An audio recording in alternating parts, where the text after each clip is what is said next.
Pensar Piauí veio até a sede da Procuradoria-Geral do Estado conversar com o procurador Luiz Felipe, né, que compõe o grupo de trabalho da PGE sobre o litígio Piauí-Ceará. Na última sexta-feira, dia 28, o Exército apresentou o seu laudo mais recente sobre o litígio que acontece já desde 2011, mas remete ainda ao século XIX, e a PGE apresentou suas possibilidades, né? Apresentou suas questões. Luiz Felipe, muito obrigado por nos receber. É sempre muito importante ter a oportunidade de esclarecer a população a respeito desse tema envolvendo esse litígio de terras entre o Piauí e o Ceará. Em 2011, o Piauí entrou com uma ação civil originária no Supremo Tribunal Federal, reivindicando as terras que estavam nessa divisão. São 9 cidades piauienses afetadas e 13 cidades que hoje pertencem ao Ceará. Na ação movida pelo Estado, né, há a conclusão de que o Ceará avançou territórios piauienses e cerca de 3 mil quilômetros quadrados da Serra de Ibiapaba. Em agosto de 2023, a ministra do STF, Carmen Lúcia, fez com que o Exército entrasse na ação e pudesse, assim, fazer as medições necessárias. E na última sexta-feira, 28, este relatório foi apresentado com 5 possibilidades. Luiz, você pode falar mais sobre essas possibilidades para a gente? Sim. Antes de adentrar em cada uma das 5 possibilidades, eu gosto sempre de fazer uma contextualização para que todos possam compreender melhor, né? Certo. Esse histórico de invasões do Ceará no território do Piauí, ele é bastante antigo, né? E é muito importante lembrar que o Piauí, desde a sua criação, o Piauí sempre teve litoral. Ocorre que em 1870, o nosso estado vizinho do Ceará criou o município cearense dentro do território piauiense. Uma lei do Ceará criou a freguesia de amarração ao lado da cidade de Parnaíba. Ou seja, o Ceará criou uma cidade cearense dentro do território piauiense, que é como nós conhecemos hoje por Luiz Correia. Então, demorou 10 anos para que o Congresso Nacional determinasse a devolução desse território, e essa determinação veio a partir do decreto 3012 do ano de 1880, deliberado pelo nosso Congresso Nacional, à época sediado no Rio de Janeiro, assinado pelo nosso imperador Dom Pedro II. Então, esse decreto, ele determinou que a freguesia de amarração passaria a pertencer ao Piauí. Para o Ceará receber algum tipo de compensação, determinou que Príncipe Imperial, que atualmente corresponde a Crateús, passaria do Piauí para o Ceará, e determinou a divisa entre os dois estados. Esse decreto, de modo bem claro, diz que a Serra da Ibiapaba é a divisa entre os dois estados, adotando-se o critério conhecido como divisor de águas. Então, a partir desse critério que existe neste decreto, as vertentes orientais pertencem ao Ceará, as vertentes ocidentais pertencem ao Piauí. E aí eu posso já me encaminhar para as 5 possibilidades, né, que foram apresentadas pelo Exército Brasileiro. Porque muita gente acha que o divisor de águas é ali, né, onde passa o rio. O rio passou, não, então dali para cá é nosso, dali para colar é de vocês. Como é que funciona isso? A ideia do divisor de águas é pegar o ponto mais alto da Serra da Ibiapaba. E o ponto mais alto da serra, ele não fica no meio da serra. Ele fica daqui para o Ceará, é como se ficasse no final da serra. Então, por isso que aquele mapa que o Exército coloca como possibilidade número 1, você vai ver que ele coloca a totalidade da serra como pertencente ao Piauí e, dentro dessa totalidade, as 3 áreas de litígio que ficam ali à esquerda. Então, a possibilidade 1, o Exército adotou o critério legal e, como consequência, as 3 áreas que são objeto do processo estariam inseridas dentro dessa área total de 6.000 km², que, de acordo com a possibilidade 1, pertencem ao Piauí. Essa é a possibilidade mais favorável, certo, e é a que mais se aproxima daquilo que está previsto na lei. A possibilidade 2, o Exército adotou um critério que ele chama de equânime. Eu prefiro ver como algo salomônico. Ele simplesmente dividiu as 3 áreas de litígio ao meio, metade para um lado, metade para o outro. Eu teço algumas críticas em relação a esse critério, porque ele se afasta daquilo que a lei determinou, e eu acho que ela mais complica do que resolve. Tentar colocar panos mornos na situação? Talvez agradar os dois lados. Geralmente, quando tenta fazer isso, acaba desagradando os dois. Uhum.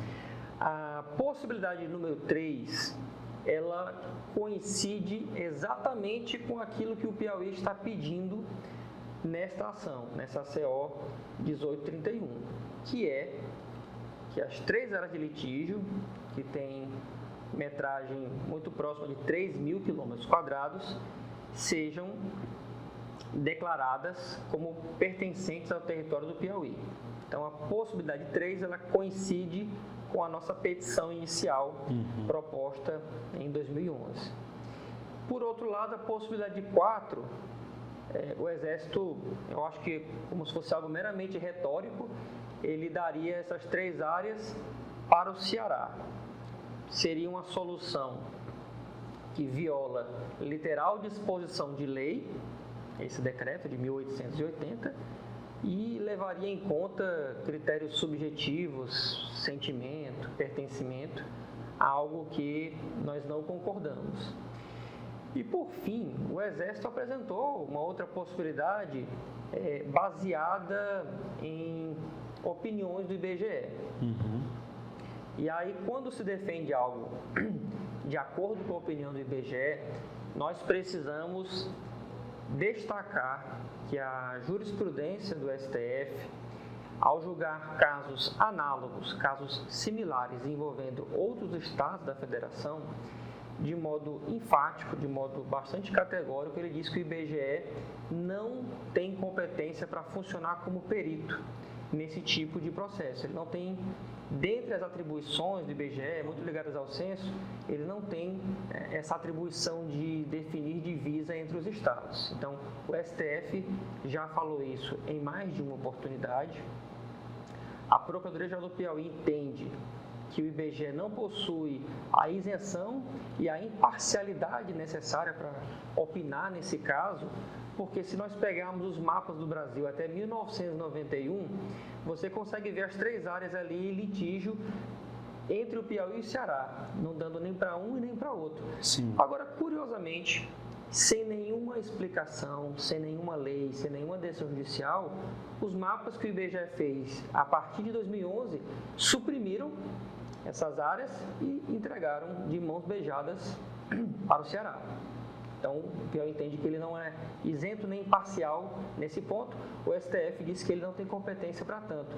E esses aspectos foram destacados pelo próprio laudo do Exército, ou seja, o próprio Exército, nesse laudo que ele apresentou agora no dia 28/6, diz que o IBGE não tem competência para esse tipo de assunto, qual seja a definição político-administrativa dos territórios de cada estado. Então, as possibilidades 4 e 5 realmente, a nosso ver, são indefensáveis. A gente não pode, no nosso Estado democrático de direito, nós vivemos sob o império da lei, eu não posso defender hipóteses que desconsiderem, que rasguem uma lei.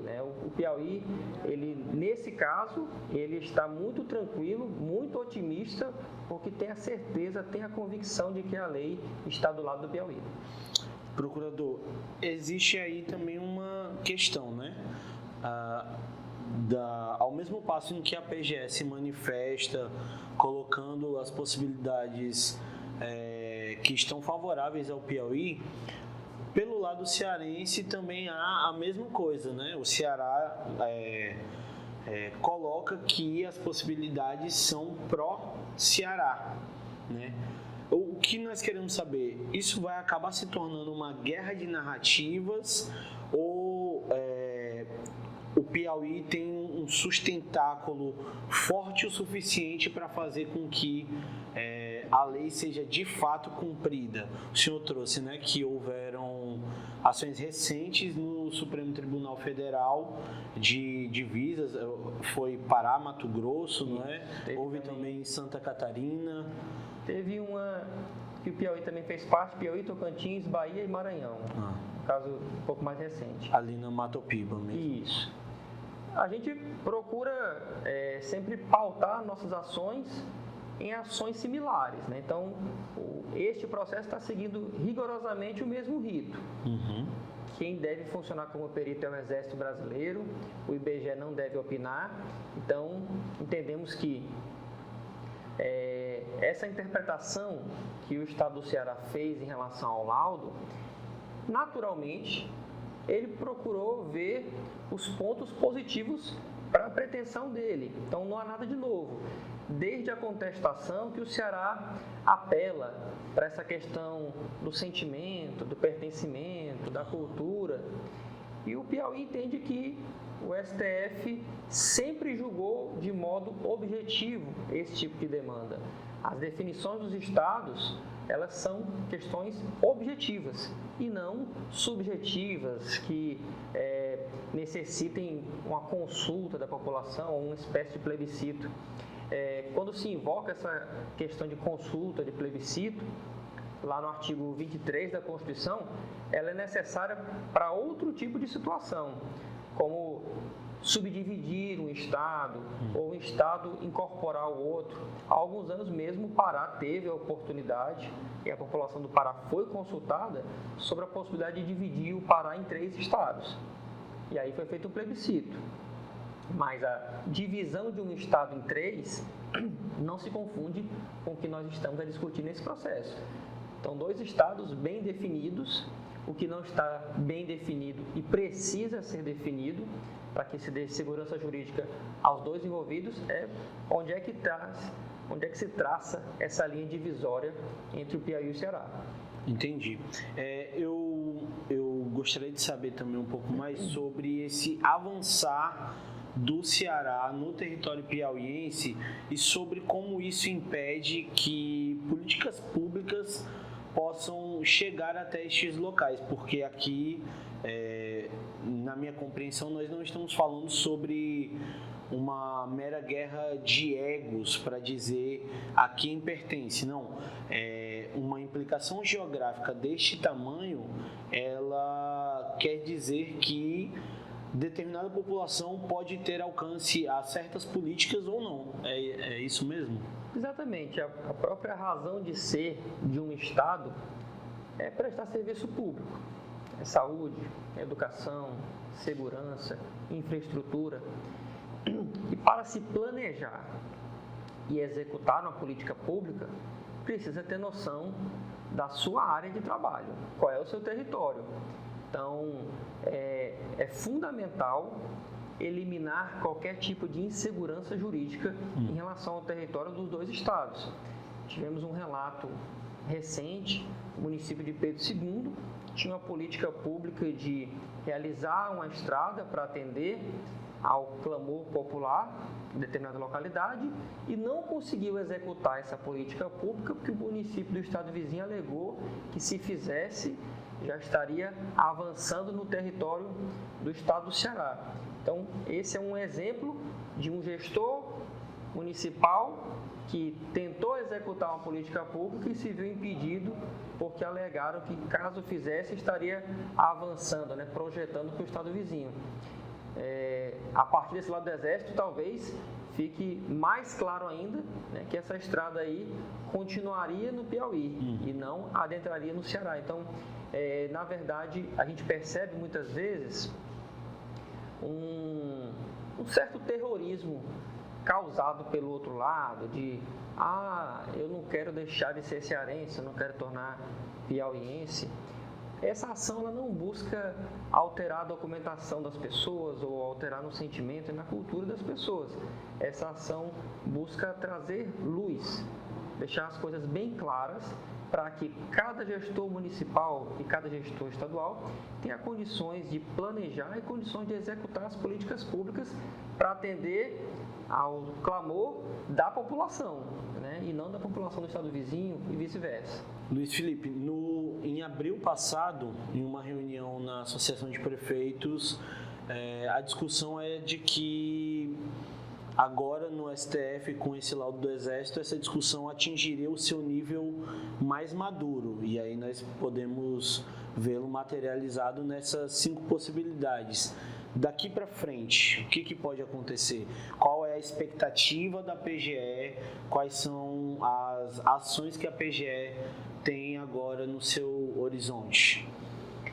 Bom, esse laudo realmente foi uma etapa muito importante, uma etapa necessária, mas ele ainda não é uma decisão, né?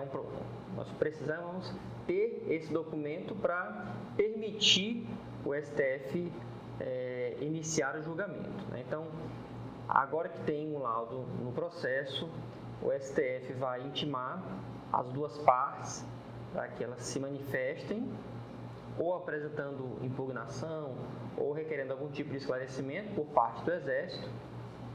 O Exército, na sequência, vai ter um novo prazo, né, para responder a esses eventuais questionamentos, e aí vai retornar para o STF. Se a ministra relatora entender que essa fase probatória, essa fase de instrução já está satisfeita, ela vai requerer junto à presidência da Corte que o processo seja pautado para julgamento, e aí os ministros terão, né, condições de decidir esse impasse, né, e o Piauí, de modo muito tranquilo, de modo muito sereno, está convicto de que vai ter uma decisão favorável, porque, como nós já falamos aqui, a lei que existe e traça as divisas entre os dois estados, ela é favorável às pretensões do estado do Piauí. Então, estamos confiantes de que o STF ele vai agir com toda a coerência que é peculiar à Corte, de modo estável, uniformizando sua jurisprudência e, ao final, julgará a pretensão de modo favorável ao Piauí. No off, antes de nós começarmos, o senhor falava sobre como é possível perceber a divisão quando a gente se locomove do Piauí para o Ceará de carro ou de ônibus. Eu queria que o senhor, se possível, descrevesse novamente. Quando a gente faz essa viagem por via terrestre, né, de carro ou de ônibus, você percebe que quando começa a subir a serra, você se depara com a placa "Bem-vindo ao Ceará". E isso intrigou muitas pessoas, porque a partir do momento que você passa a ter contato com esse decreto, que fala do divisor de águas, se presume que o divisor de águas seria na parte mais alta da serra. Então, se você começou a subir a serra, você não pode mudar de estado, né? Você precisaria concluir a subida da serra, para aí sim chegar no ponto mais alto. E quando você começasse a descer a serra, aí sim você estaria entrando no estado vizinho. E a lógica é a mesma. Quando você está retornando, né, do Ceará para o Piauí, você vê aquele paredão ali, e você inicia a serra não de modo muito suave, são várias curvas, até que você chega na parte mais alta e começa a descer de modo mais suave. Então, quando você, de lá para cá, quando começa a descer, você já está no Piauí, né? E hoje, pelo que a gente percebe, e é fácil perceber, é que houve uma invasão, né? O estado do Ceará, a população subiu a serra e começou a descer a serra, e na cabeça deles, ali é o Ceará, mas para a lei é o Piauí.